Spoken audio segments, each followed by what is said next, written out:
நாம் செய்யக்கூடிய இந்த தியானத்தை குருநாதர் வெளிப்படுத்தும் பொழுது அகக்கண் தியானம் என்றும் சொல்லியிருக்கின்றார்கள். அகக்கண் தியானம் என்று சொன்னால் நாம் உயிரோடு ஒன்றி உயிர் வழியாக உயர்ந்த சக்திகளை எடுப்பதைத்தான் அவ்வாறு குறிப்பிடுகின்றார்கள். அது அந்த உயிருக்கு உயர்ந்த சக்தியை நாம் அதை சேமித்து நமது உயிரான்மாவை அழியா ஒளி சரீரம் பெறும் நோக்கத்திற்குத்தான் இந்த பயிற்சியை நாம் எடுக்கின்றோம். ஞானகுரு அவர்கள் தன்னுடைய அனுபவமாக மாமகர்ஷி ஈஸ்வராய குருதேவரிடமிருந்து முழுமையான சக்தியை எங்கிருந்து பெற்றேன், எங்கே வைத்து கொடுத்தார் என்பதையும் தன்னுடைய அனுபவமாக சொல்லியிருக்கின்றார்கள். அதாவது பழனியிலே ஐவர் மலையிலே வைத்துத்தான் முழுமையான சக்தி கொடுத்தார் குருநாதர். ஆனால் அந்த முழுமையான சக்தி கொடுத்தாலும் எப்படிப்பட்ட சந்தர்ப்பத்திலே அதை கொடுத்தார் என்றால் மரண வாயிலில் வைத்துத்தான் அதை கொடுத்தார் என்று சொல்லுகின்றார். ஆக மரண வாயில் என்று சொல்லப்படும் பொழுது அதாவது தன்னுடைய உடலில் இருந்து இந்த உயிர் வெளியேறக்கூடிய நிலைகளில் அத்தகைய ஒரு இக்கட்டான இடத்தில் வைத்துத்தான் முழுமையான சக்தியை கொடுத்தார் என்று ஞானகுரு சொல்லுகின்றார்கள். அதை ஈஸ்வரப்பட்டர் பரிபாஷையாக சொல்லப்படும் பொழுது ஏர் சிங் இறங்கு சிங் என்று, அதாவது ஏர் சிங் என்றால் இந்த உடலை விட்டு அது எவ்வாறு வெளியேறுகிறது என்றும், இறங்கு சிங் என்றால் மீண்டும் இந்த உடலுக்குள் எவ்வாறு இந்த உயிர் இணைகிறது என்றும் ஞானகுரு அவருடைய உடலை விட்டு அந்த உயிர் பிரியக்கூடிய நிலைகளையும் மீண்டும் அந்த உடலுக்குள் சேரக்கூடிய நிலைகளையுமே, அதாவது இதை ஏன் குருநாதர் அப்படி சொல்லுகிறார் என்றால்,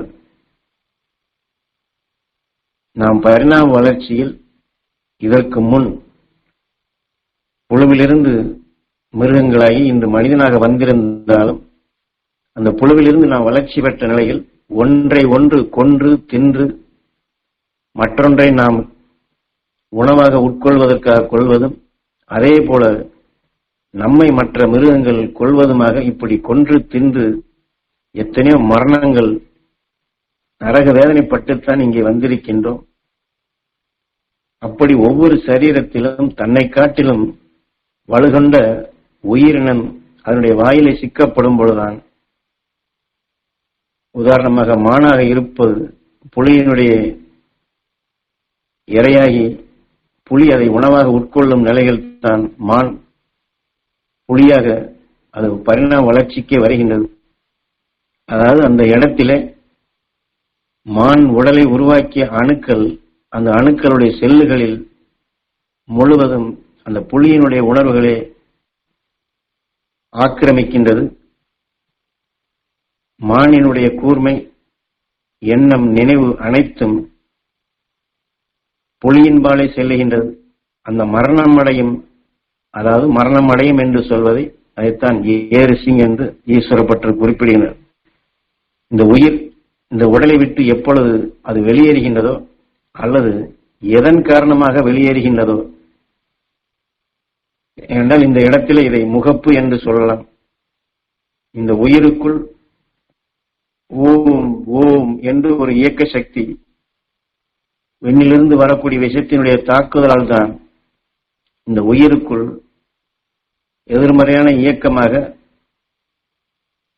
அந்த மின் கதிர்களாக வெப்பத்தை உருவாக்கும் சக்தி பெற்று மற்றொன்றை ஈர்த்து கவர்ந்து தனக்குள் உரைய வைத்து அதன் வழிதான் இந்த உயிர் இயங்குகின்றது.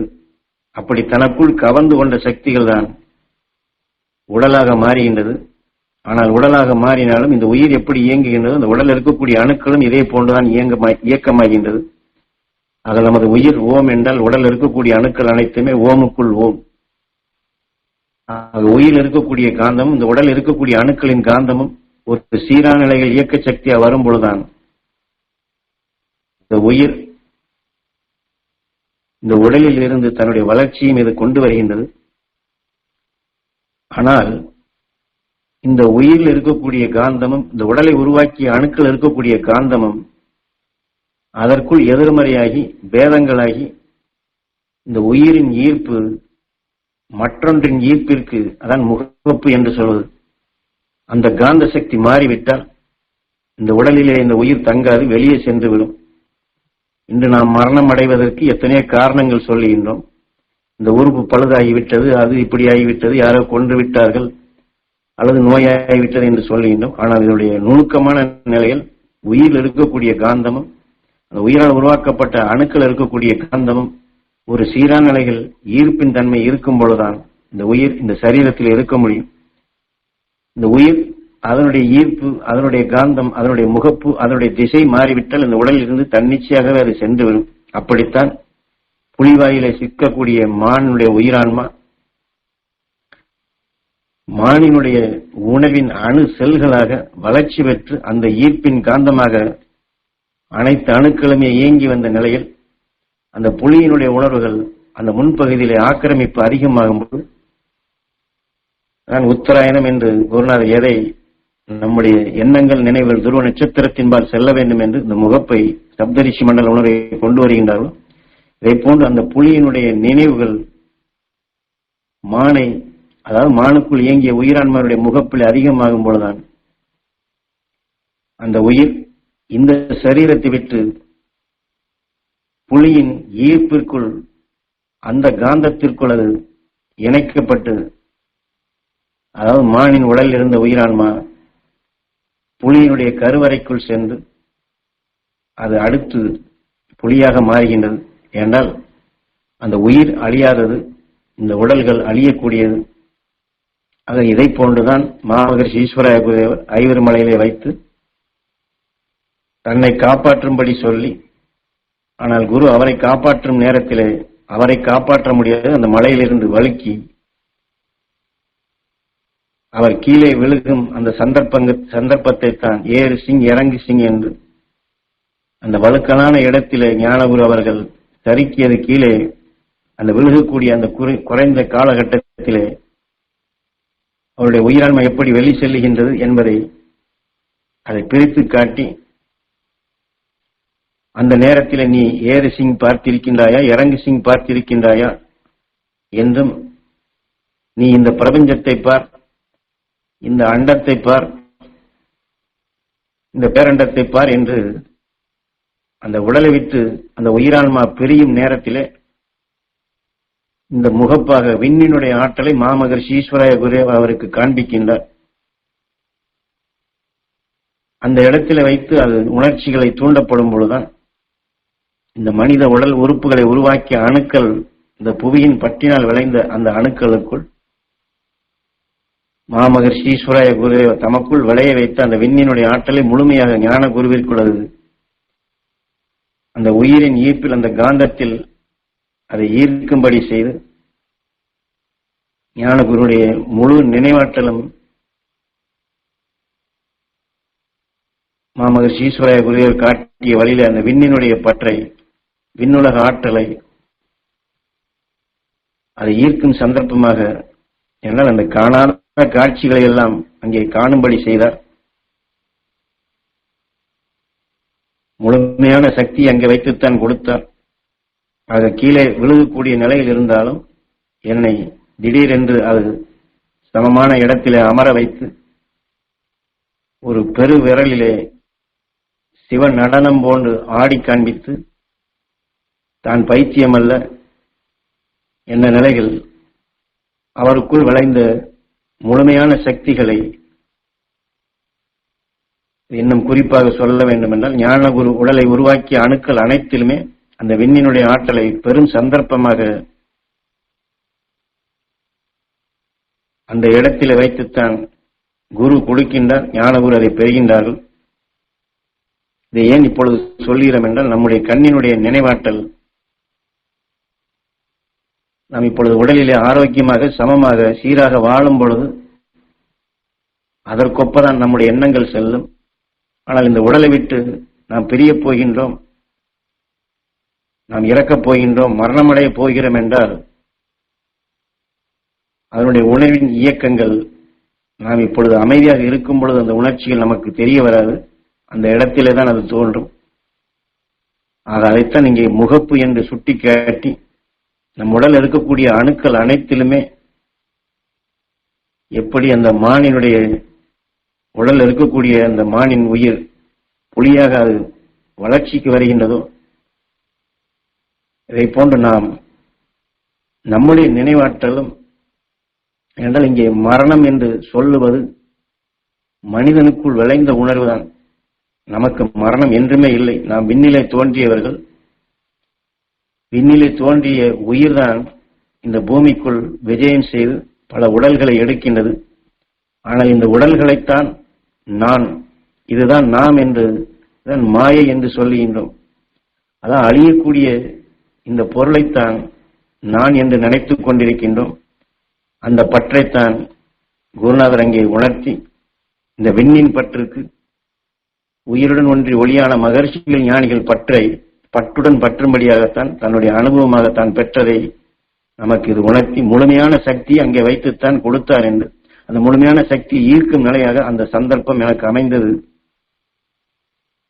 ஏறு சிங் இறங் சிங் ஏறு சிங் இறங் சிங் என்று இந்த உடலை விட்டு உயிரான்மா எப்படி வெளியே செல்லுகிறது, பின் எப்படி இந்த உடல் மீண்டும் அதனுடைய ஈர்ப்பிற்குள் வருகிறது என்பதை பரிச்சாந்தரமாக உணர்வு பூர்வமாக செயல் வடிவாக சுட்டிக்காட்டி நான் யார், தான் யார், நான் எங்கிருந்து வந்தோம், எங்கே செல்ல வேண்டும், ஞானிகள் மகரிஷிகள் எதை மக்களுக்கு உணர்த்தினார்கள், மக்கள் எங்கே செல்ல வேண்டும் என்று வழிகாட்டினார்கள் என்பதை, மரணம் என்றால் என்ன, மரணமில்லா பெருவாழ்வு என்றால் என்ன, அழியா ஒளி சரீரம் என்றால் என்ன, அதை இந்த சரீரத்திலிருந்து நாம் எப்படி பெறுவது, இந்த சரீரத்திலிருந்து உயிரான்மாவை தன்னிச்சையாக பிரித்து எவ்வாறு விண் செல்வது என்பதை, இதை விண் செல்லும் மார்க்கமாகவும் விண் செலுத்தும் மார்க்கமாகவும், அதனால்தான் அங்கே முழுமையான சக்தியை இந்த உயிரினுடைய செயலாக்கங்களையும் இந்த பிரபஞ்சத்தினுடைய இயக்கங்களையும் அகண்ட அண்டத்தையும் அனைத்தையுமே எனக்கு அங்கே வைத்து நான் காணா காட்சிகளை எல்லாம் கண்டேன், உணர்ந்தேன், பெற்றேன், வளர்த்தேன், அதைத்தான் உங்களுக்கும் பதிவு செய்கிறேன் என்று சொல்லியிருந்தார்.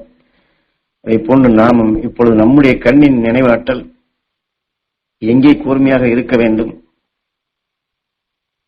என்பதைத்தான் அவருக்கு எப்படி அந்த இடத்தில் வைத்து முழுமையான சக்தி கொடுத்தாரோ, நாமும் ஞானகுரு அவர்கள் மாமகரிஷி ஈஸ்வராய குருவிடமிருந்து பெற்ற அந்த முழுமையான சக்தியை நாமும் பெற நம்முடைய கண்ணின் நினைவாற்றலை குருவின்பால் செலுத்தி, மாமகரிஷி ஈஸ்வராய குருவின்பால் செலுத்தி அதை நாம் பெறுவோம், நுகர்வோம், சுவாசிப்போம். நம் உடலில் இருக்கக்கூடிய எல்லா அணுக்களுக்கும் அந்த சக்தியை பெறும்படி செய்வோம்.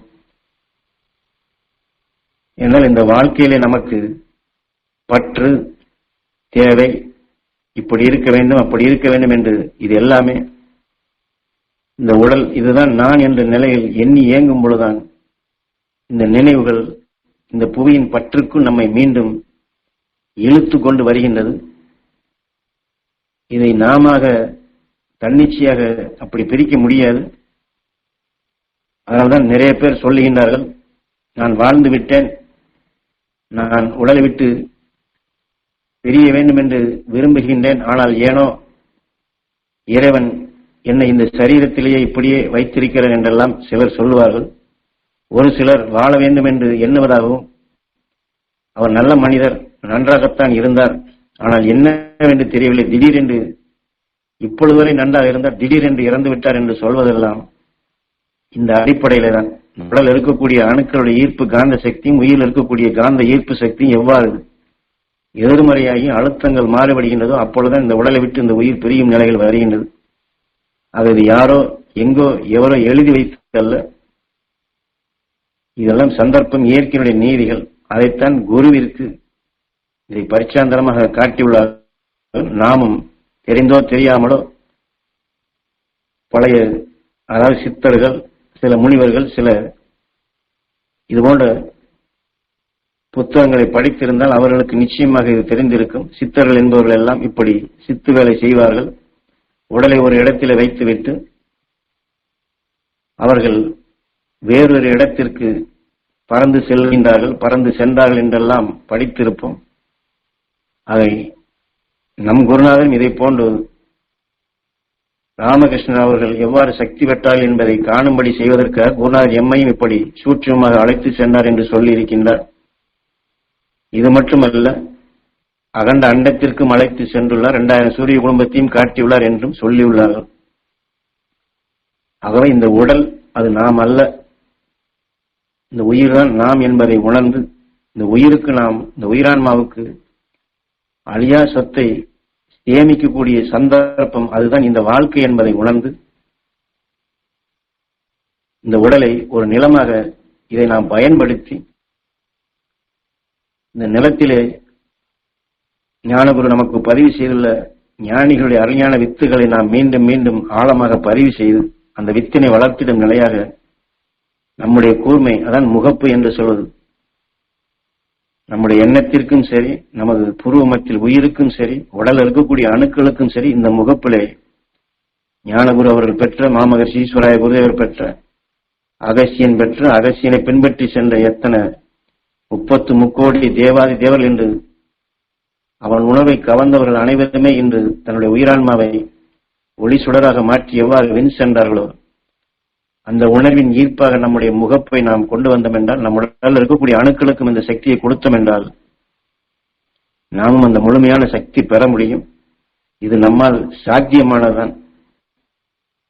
நாம் எப்பொழுது இறப்போம் அல்லது இப்பொழுது இறப்போமா அப்பொழுது இறப்போமா என்ற நிலையெல்லாம் விடுத்துவிட்டு நாம் இப்பொழுது மரணமில்லா பெருவாழ்வு வாழ்ந்து கொண்டிருக்கின்றோம். உயிரினை ஈர்ப்பில் அழியா ஒளி சீரிதம் பெறும் நிலையாக அழியாத வாழ்க்கை வாழ்கிறோம் என்பதை, அந்த அழியாத நிலைகள் பெருவீடு பெருநிலை என்ற நிலையை அடையும், அந்த அடையக்கூடிய அந்த வளர்ச்சியின் பாதையில் தான் நாம் தியானம் செய்கிறோம்.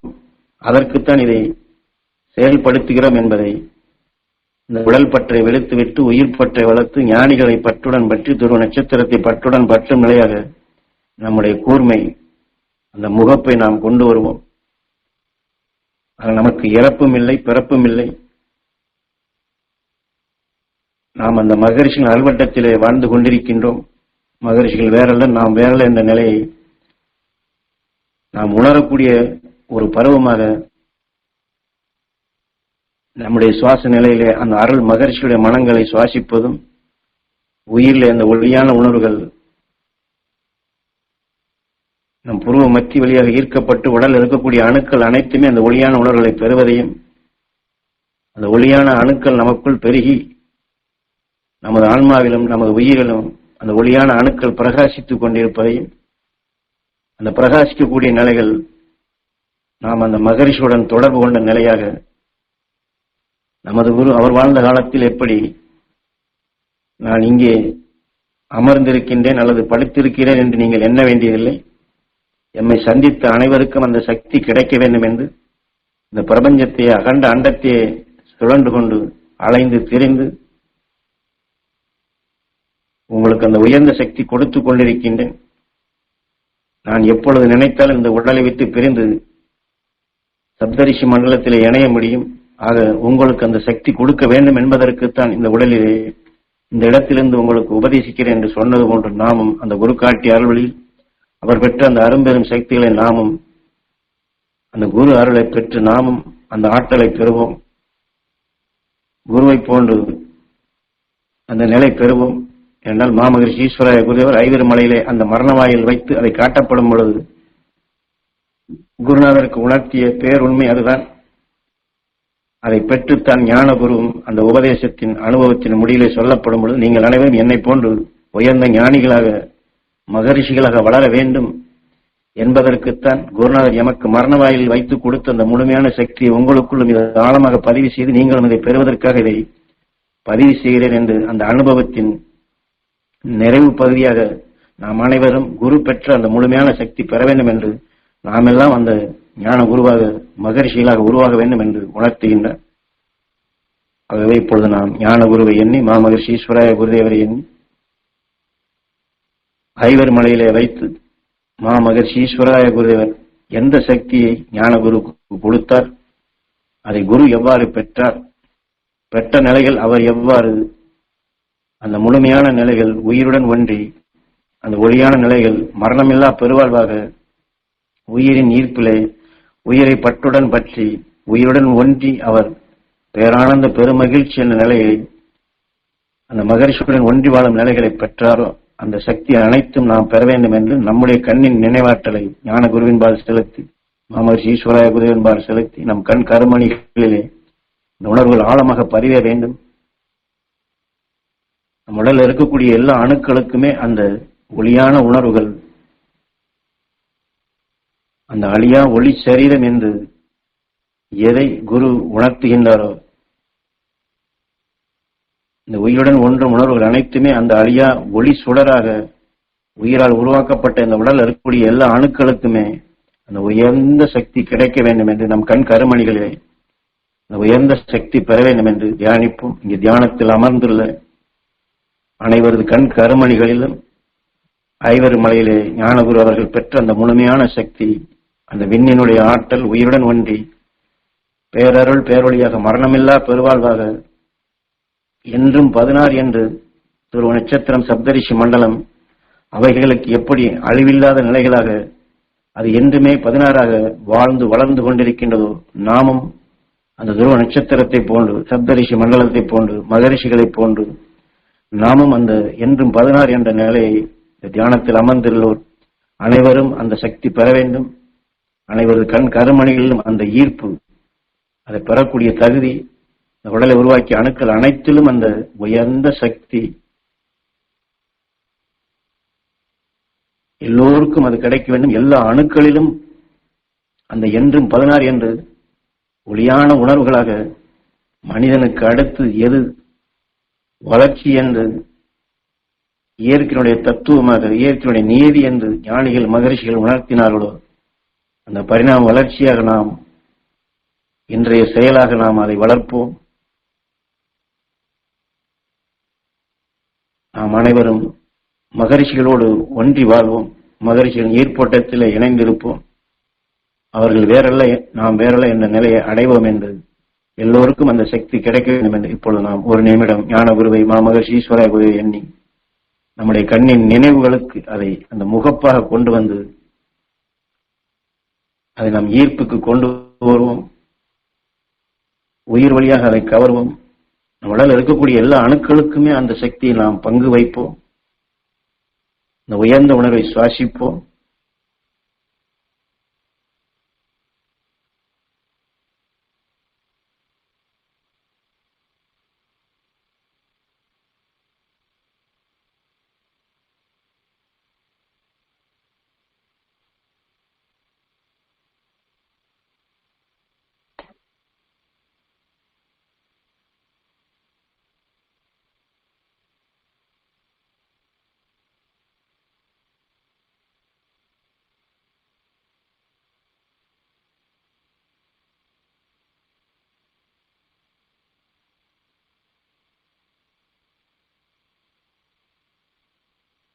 குருநாதர் இதையெல்லாம் சொன்னாலும் கூட ஒரு சில இடங்களிலே திரும்பவும் இதை வலியுறுத்துவதற்காக, நாம் தெளிவு பெறுவதற்காக யாம் சொல்வதை இதை வெறும் சொல் என்று நீங்கள் எண்ண வேண்டாம். ஏதோ சாமி சொல்லுகின்றார், உயர்ந்த கருத்தாகத்தான் தெரிகின்றது என்று நினைத்தால் அது வெறும் சொல்லுதான். அதை நீங்கள் பெறக்கூடிய தகுதிக்குத்தான் இதை உயர்ந்த சக்தி வாய்ந்த வித்தாக உங்களுக்குள் ஊண்டுகின்றேன். அந்த தகுதியை நீங்கள் பெற வேண்டும். அதை நீங்கள் வளர்த்துக் கொள்ள வேண்டும் என்று நம்மிடம்தான் இந்த பொறுப்பை கொடுக்கின்றார்கள். ஆகவே இதெல்லாம் நம்மால் முடியுமா? குருநாதரை போன்று நம்மால் ஆக முடியுமா? நம்மால் எப்படி ஆக முடியும் என்ற நிலைகளை அதை சாதாரணமாக எண்ணாதபடி நம்மால் நிச்சயம் பெற முடியும், நாம் பெறுவோம் என்று குரு நமக்கு நம்பிக்கையுடன் கொடுத்த அந்த உயர்ந்த சக்திகளை நம்மை நாம் நம்பி நாம் பெறுவோம், அனைவரையும் பெறச் செய்வோம் என்று குரு நமக்கு கொடுக்கக்கூடிய அந்த தகுதியை ஏற்றுக்கொண்டு நாம் அனைவருமே அந்த நிலை பெறுவோம். அனைவருக்கும் கிடைக்க வேண்டும் என்று நாம் தியானிப்போம், தவம் இருப்போம். இது நமக்கு தேவையா தேவையில்லையா, நம்மால் எப்படி முடியும் என்ற இது போன்ற நிலைகளை எல்லாம் நாம் எண்ணாதபடி மாமகர்ஷி ஈஸ்வர குருதேவர் ஞான குருவுக்கு எவ்வாறு கொடுத்தாரோ நாம் அனைவரும் இந்த உலகுக்கு எடுத்துக்காட்டாக வர வேண்டும் என்ற நிலையில் நம் ஞான குருவுக்கு இதை நாம் காணிக்கையாக்குவோம், சேவையாக இது செயல்படுவோம், அவர் கனவை நாம் முழுமைப்படுத்துவோம் என்ற நிலையாக. அதனால் இதில் ஒன்றும் சிரமம் இல்லை. எது பதிவோ அது உங்களுக்குள் மீண்டும் நினைவாகும் பொழுது இந்த உயிர் அந்த அணுக்களை அது வளர்ச்சி பெற செய்கின்றது. ஆக நாம் எண்ணியதை, நாம் ஏங்கி பெறுவதை நமக்குள் உருவாக்கி தரக்கூடிய சக்தி நமது உயிருக்கு உண்டு. அது அவனிடம் வேண்டினால் அவன் அதை உருவாக்கி தருகின்றான். நாம் ஒன்றும் சிரமப்பட வேண்டியதில்லை. இது இப்படி இருக்குமோ அப்படி இருக்குமோ, இதெல்லாம் நமக்கு தேவையா என்றெல்லாம் எண்ணாதபடி குரு பெற்றார், அதை வளர்த்தார், நாமெல்லாம் அதை பெரும் தகுதி ஏற்படுத்தினார், நமக்கு அந்த வித்துகளை கொடுக்கின்றார், அதை நாம் செயல்படுத்துவோம் என்று அந்த குரு வழியை நாம் அருள் வழியாக, அந்த குரு அருளை திரு அருளாக ஏற்று நாம், அவர் எப்படி குரு அருளால் இதை தமக்குள் பெற முடிந்ததோ அதை பெற்றாரோ அதை நாமும் நிச்சயம் பெறுவோம் என்று, இது நாம் ஒன்றும் தனித்து அல்ல, நான் செய்யப் போகின்றேன், நான் பெறப்போகிறேன் என்றல்ல. தனித்த நிலைகள் எங்கும் எதுவும் அப்படி முழுமையான நிலைகள் இருந்ததும் இல்லை, இயங்குவதும் இல்லை, இருக்கப் போவதும் இல்லை. ஒன்றுடன் ஒன்று இணைந்துதான் சகலமே இயங்குகின்றது. ஆக மாமகர்ஷி ஈஸ்வர குருதேவருடைய உணர்வு ஞான குருவிற்குள் விளைந்தது. அந்த அருள் சக்தி தான் நமக்குள்ளும் இது இணைகின்றது. ஆக இது ஒரு கூட்டமைப்பு தான். இது நான் என்ற நிலைகள் நாம் யாரும் அதை செயல்படுத்தவும் முடியாது, அப்படி வளரவும் முடியாது. ஆகவே நாம் குரு அருள் துணை கொண்டு, குருவின் துணை கொண்டுதான் நாம் இதை செய்யப் போகின்றோம், அந்த நிலை அடையப் போகின்றோம். ஆக வழிகாட்டுபவர்கள் அவர்கள் குருவாக இருக்கப்படும் பொழுது நாம் போகக்கூடிய பாதையில் நமக்கு எந்த விதமான பயமோ தயக்கமோ சந்தேகமோ நமக்கு தேவையில்லை. அவர்கள் காட்டிய நெறியை நாம் பின்பற்றினால் அந்த நிலையை நிச்சயம் அடைய முடியும், அனைவருக்கும் அதை பெறச் செய்ய முடியும். அந்த அடிப்படையில் நாம் செயல்படுத்துவோம். குரு அருள் நம் அனைவருக்கும் உறுதுணையாக இருக்க வேண்டும் என்று தியானிப்போம்.